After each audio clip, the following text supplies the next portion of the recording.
Doctor, National Computer Systems offers a well-recognized computerized scoring system for the MCMI, correct? Correct. I would like you to consider the disclaimer prefacing all computerized interpretations of the MCMI-II, written by National Computer Systems. And I'll read, quote, "The MCMI reports are normed on patients who were in the early phases of assessment or psychotherapy because of emotional discomforts or social difficulties. Respondents who did not fit this normative population or who have inappropriately taken the MCMI for non-clinical purposes may have distorted reports," unquote. Now my question. Unless someone is in the early phases of assessment or psychotherapy because of emotional discomforts or social difficulties, it is inappropriate to use the Millon Clinical Multiaxial Inventory with that person, correct? Well, in terms of the computerized interpretation, it may be inappropriate. And the disclaimer continues, to optimize clinical utility, the report highlights pathological characteristics and dynamics rather than strengths and positive attributes, unquote. Now, my question.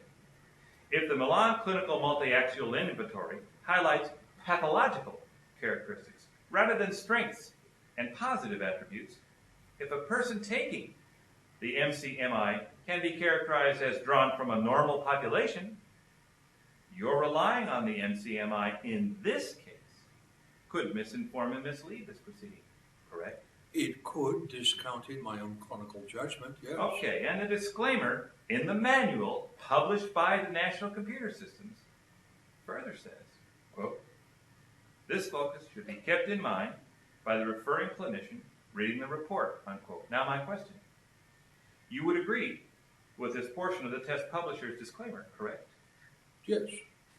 If the examinee in this case does not necessarily exhibit emotional discomforts and social difficulties, then the use of the MCMI-II would be inappropriate, correct? It could be. And using the MCMI to assess someone who does not necessarily exhibit emotional discomforts and social difficulties is inappropriate because the MCMI, quote, highlights pathological characteristics and dynamics rather than strengths and positive attributes, correct? That's true of the computerized narrative. Thank you. Therefore, using the MCMI with someone who does not necessarily exhibit, quote, emotional discomforts and social difficulties, unquote, could lead to overdiagnosis of psychopathology, correct? Yes, if one over-relies on the computerized narrative. Thank you. Now, the Journal of Personality Assessment is a generally recognized and accepted peer-reviewed journal in your field, correct? Yes. And a 1996 article by Retzlaff, published in the Journal of Personality Assessment, titled MCMI-II Validity, Bad Test or Bad Validity, unquote, might be relevant to your opinions in this case, correct? It could be. The positive predictive power of any test corresponds to whether an elevated score accurately identifies a particular disorder, correct? Yes. Would it surprise you to know that Retzlaff reported the positive predictive power of the MCMI for identifying various personality disorders ranged from 0.07 to 0.32? Yes, that would surprise me. A range of positive predictive power from 0.07 to 0.32 is pretty low, isn't it, Doctor? Yes. In fact, flipping a coin would give us 0.5, wouldn't it? Yes.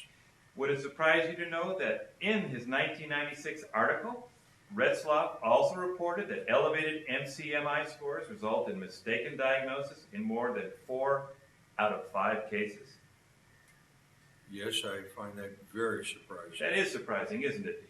In other words, the rate of classification error when relying on elevated MCMI scores to identify personality disorders exceeds 80%, correct? According to that data that you're citing. And you have not published anything in a peer-reviewed journal necessitating that we reconsider Retzlaff's findings, correct? No. And you cannot cite anything published in a peer-reviewed journal necessitating that we reconsider Retzlaff's findings, can you, Doctor? No. Now, the journal Law and Human Behavior is also a generally recognized and accepted peer-reviewed journal in your field, correct? Yes, it is. And a 1999 article by Rogers and his colleagues published in Law and Human Behavior titled Validation of the Millon Clinical Multiaxial Inventory for Access II Disorders, Does It Meet the Dauber Standard, unquote, might be relevant to your opinions in this case, correct? It could be. And in this 1999 article in Law and Human Behavior, Rogers and his colleagues wrote, in the current paper, we first examined the scientific evidence for the validity of the most current version, MCMI-III, for Access II disorders and found it markedly deficient with respect to both criterion-related and construct validity, unquote. Now my question. Access II disorders refer to DSM-IV classification's personality disorders, correct? Correct. And if the criterion-related and the construct validity of the MCMI are deficient for the identification of Access II disorders, then you're relying on the MCMI-III, in this case, could misinform and mislead this proceeding, correct? If that's the case, yes. You have not published anything in a peer-reviewed journal necessitating that we reconsider the 1999 position of Rogers and his colleagues regarding the MCMI-III, have you? No. And you cannot cite anything published in a peer-reviewed journal necessitating that we reconsider the 1999 position of Rogers and his colleagues regarding the MCMI-III, correct? No, but I can tell you that many of my colleagues, including myself, Thank you, but you have rely not, on. and you cannot cite, as you sit here today, anything published in a peer-reviewed journal necessitating that we reconsider the 1999 position of Rogers and his colleagues, correct? No. Thank you, Doctor.